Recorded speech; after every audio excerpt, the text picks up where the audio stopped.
What's up, outliers? Welcome to Performance Bites for bite-sized insights into complex subjects in health and performance.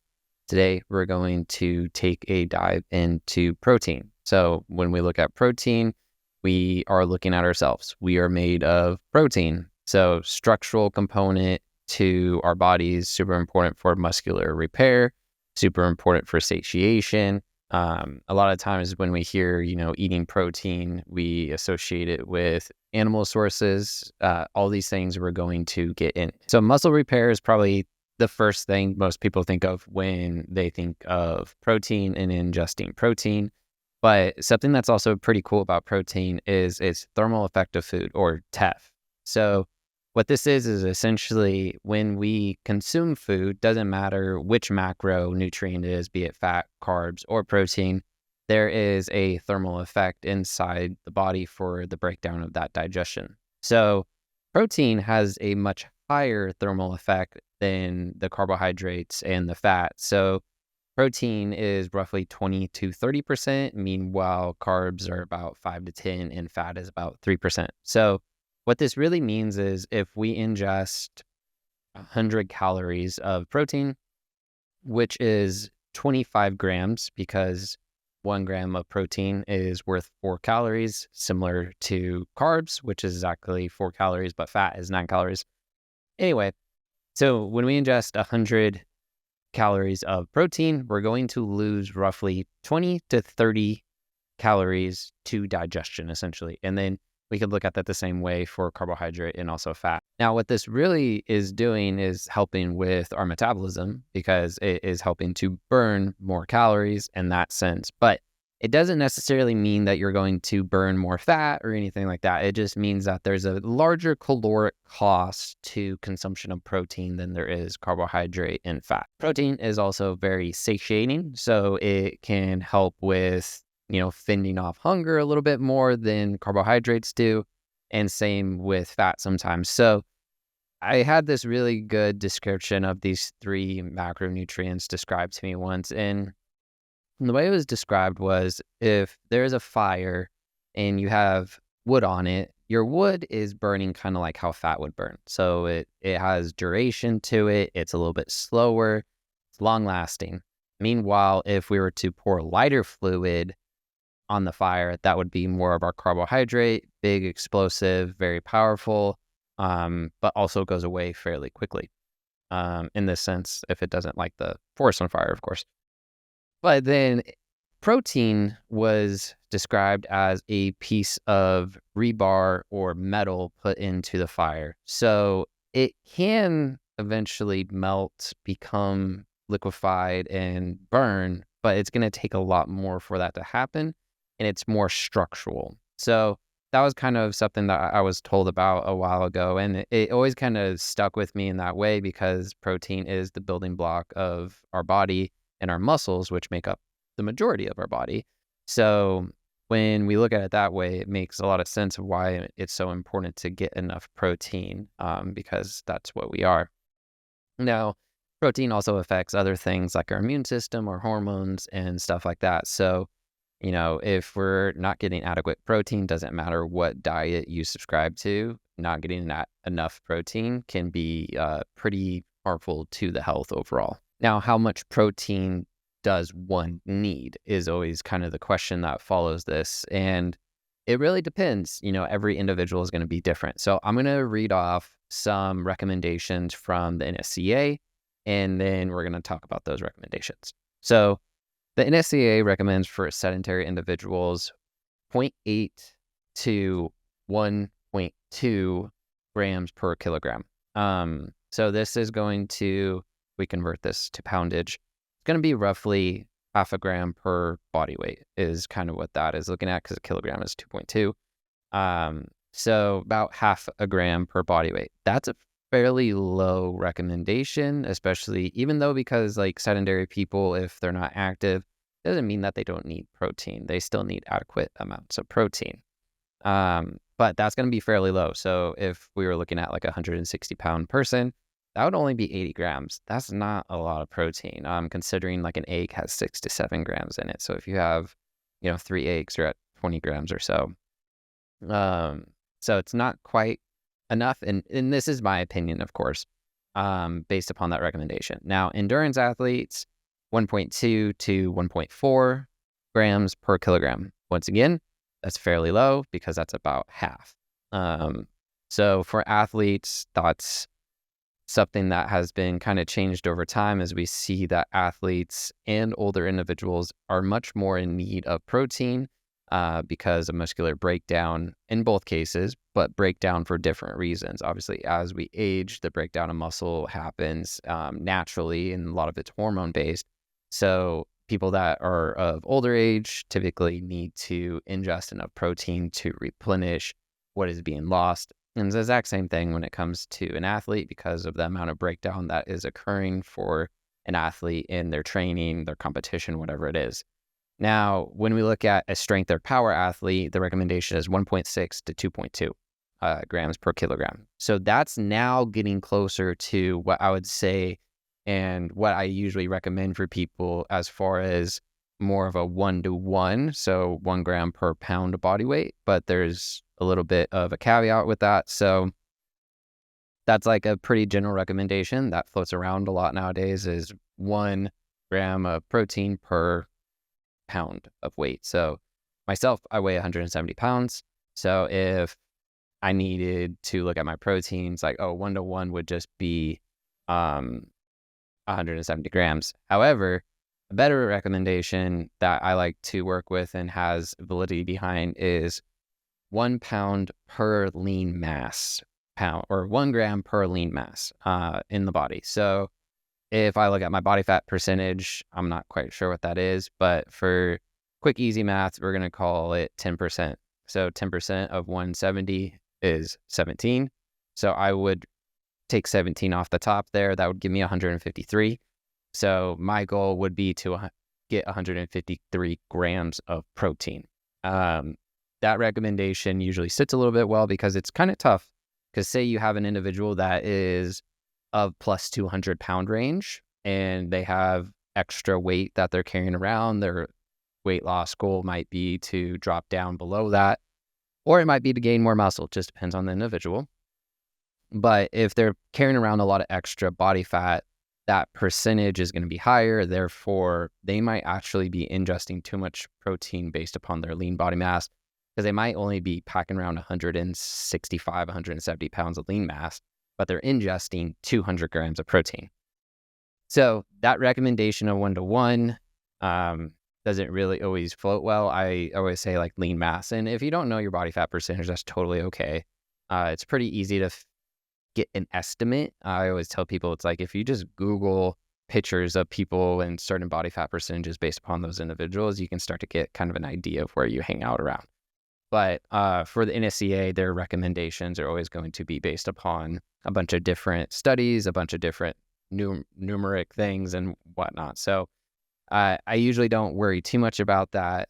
Also, the individual really does matter, how they digest, what quality the protein is, which is what we're going to get into now. So proteins are amino acids, essentially. So there are 20 amino acids, and 9 of them are essential amino acids, and 11 of them are non-essential. So what that really means is 9 of them must be ingested via food because our body does not synthesize them on their own.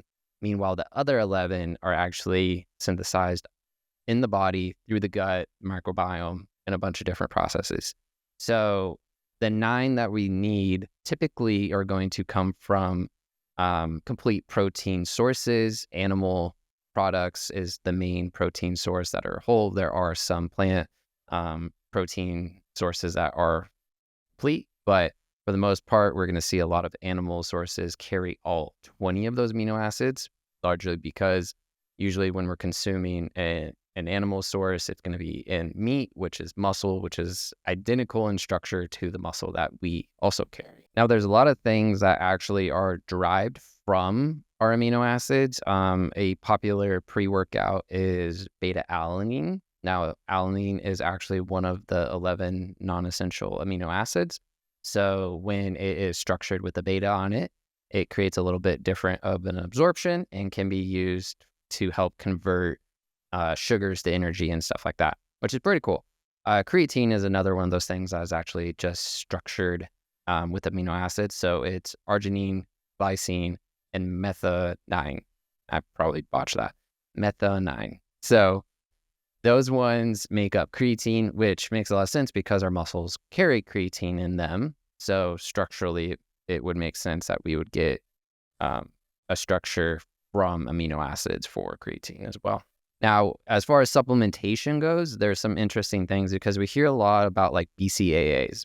So that's only 3 amino acids. And though they're important amino acids, as far as the essential amino acids, they're also the ones that are vastly produced, and they throw a lot in there. So there's always kind of a nuance to BCAAs. It's not quite as effective as, say, an EAA, which is a supplement that you can get, which is the essential amino acids. So the BCAAs, the branch chain, only carries 3. Meanwhile, the EAAs are going to carry all 9. And there's companies out there that make both, but if you're really kind of looking to get more protein and you're ingesting a BCAA, I always say it's just a good thing just to go get an EAA protein source or a powder, whatever it is in this supplement, rather than wasting your time taking the BCAAs, because you're likely probably paying the same price, maybe a little bit more for the EAA, but you're going to get more because you're ingesting all 9 of those necessary amino acids, and those go in the body combined with the non-essentials that your body is synthesizing, and then you get complete proteins. So pretty cool in that way. So I was mentioning the complete proteins, getting all 20 amino acids, all 11 and 9 essential and non-essential. Meanwhile, plant-based protein typically is missing some of the essential amino acids. So that's where consumption has to be a little bit higher when it comes to ingesting plant protein to get complete proteins. And usually if you're looking at like a supplement that is a plant-based supplement for protein, it's going to be like a blend of a few different things, rice, soy, chia, all these different things. So when those come together and they're providing different essential amino acids, they're able to ultimately create a total protein when ingested, but it's going to take probably about 10 to 20% more uptake of total food to get that, just because you need enough of it to come in and get those complete proteins. Meanwhile, like I said, the dairy products and stuff like that carry all 20 already. And it doesn't mean necessarily like you can't get enough if you're on a plant-based diet. It just means that it's going to be a little bit tougher. And it also, comes back to that creatine thing where we get a lot of our creatine through animal products. So if there's individuals that are not taking in those animal products, it's not a bad idea to look to a creatine supplement, essentially, which is going to help intake more of those amino acids. So on the topic of protein supplements and intake, I think that's probably like one of the biggest things is, what powder do I use? What should I use? And it really kind of depends on the individual. So there's certain things, there's like whey protein, there's casein, there's beef protein isolate, and then of course the plant-based stuff that we just talked about. So whey protein is a byproduct of cheese. That whey is processed then into different powders and stuff like that. And some people have a great time digesting whey. It depends on the quality, of course. So like for myself, a high quality whey protein, that's pretty simple, I do great with. People that are more sensitive to like lactose might not do very good on it because it is a cheese product. So when it comes to like a dairy product, that's obviously going to then, kind of wave a red flag and be like, maybe a person that can't digest lactose very well, maybe should look at a different source. And that's where the beef protein isolate comes in. So beef protein isolate is basically made up from the byproducts of meat industry of bones and cartilage. So that's ground down into a powder, flavored, all that whatnot. And so then that powder still houses all of those amino acids that are necessary for complete proteins. But since it is not a dairy product, it does not have the lactose in it that is, triggering for some people. So like my wife does the beef protein isolate, and that works a lot better for her. Meanwhile, I can do both and I don't have any problems, but I do prefer whey. Whey is very quick in its digestion. So it's going to hit the window much quicker when you're ingesting it for recovery or just in general. Meanwhile, a protein like casein protein is actually a slow digesting. So that's one that is typically used like in the evening. Like people will use a casein powder before going to bed because it's going to digest very slowly throughout the night, which can help with protein synthesis and uptake and recovery in that way. But these are all supplements at the end of the day. And I think the most important thing is to recognize that word supplement, because we're supplementing our natural regimen of nutrition. So I always say, like, it's fine and dandy to have these and take these. Like I said, I take it, but always do your best up front to try and intake your nutrition through real food, through whole foods, through good quality, high quality animal products, if that's what you subscribe to. And if you don't, then back to the whole foods. So good quality food, and then see where you're at, and then make an assessment essentially if it's appropriate, for you to uptake that extra bit. Because like I said, I gave some of those recommendations, and if somebody is, below where they want to be, or they have different goals and all that stuff, then that's where the protein powder comes into play. Why I use it primarily is because for me to get enough quality protein without eating extra fat and carbohydrate becomes a little bit challenging. So a protein powder with 20 to 25 grams of extra protein on the day helps a person out like myself that's trying to ingest about 160. Helps me a lot because, if I'm having I actually have 4 meals a day. If I do 4 meals a day and I'm trying to get to 160, I need about 40 grams per meal. But if I shave off 20 of those, then I can kind of shave down the amount that I'm taking in on those meals as well. So just kind of something to take into consideration. It's always important to kind of look at the quality of the supplements that you're taking, no matter what it is. But when it comes to protein, definitely look at the quality. If you're having issues digesting it, maybe change up the kind or the brand to find something that works better for you. But protein is super important. I always kind of emphasize that first things first when I'm working with an athlete or even just a person in general, trying to help them get their health, get their wellness back up. And also it helps to increase in performance. So if you're trying to look to one thing to try and better, I always say, like, let's look at the protein first. So hopefully this information was helpful and you can take it, apply it, and better yourself from it. So thanks so much for watching or listening, and I'll catch you in the next one.